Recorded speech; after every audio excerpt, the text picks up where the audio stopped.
উনি কি maternity leave মানে যেটা নিয়ে বহু সমস্যা যে একজন মহিলা যিনি মা হয়েছেন মানে এই শারীরিক অবস্থায় তিনি ডিউটি করছেন তাকে কি আপনারা ম্যাটারনিটি লিভ নেওয়ার পরামর্শ দিয়েছিলেন? না, আমরা বলেছিলাম কিন্তু উনি তো অ্যাপ্লাই করেনি। আর উনি আমাদের ডিউটিতে জয়েনও করেন, মানে চামচিতে জয়েন করেন। আপনার নামটা একটু বলবেন। তাহলে এই যে বাকি যারা এখানে যারা কর্মীরা এসছেন তারা বলছেন যে আপনার একটা প্রেশার ছিল এবং যার জন্য বাধ্য হয়ে তাকে এই অবস্থায় কাজ করতে গিয়েছিলেন এবং সেই কারণেই তার মানসিক অবস্থা এবং তারপরে মেন্টাল প্রেশারে তার ব্রেস্ট ডক্টর মৃত্যু। ওনাকে ওনার পোস্টিং হয়েছিল চামচিতে, ওখানকার কিছু সমস্যার জন্য উনি জয়েন করতে পারেননি এবং সেটা উনি লিখিত আকারে অফিসে দিয়ে গিয়েছিলেন।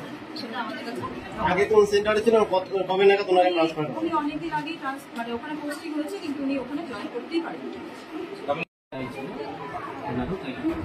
বলছি স্যার উনি ম্যাটারনিটি লিভ ওনাকে তাড়াতাড়ি উনি নেয়নি, ওনাকে আমরা বলেওছিলাম ম্যাটারনিটি লিভ নিতে, বিশেষ করে সুপারভাইজার দিদি না।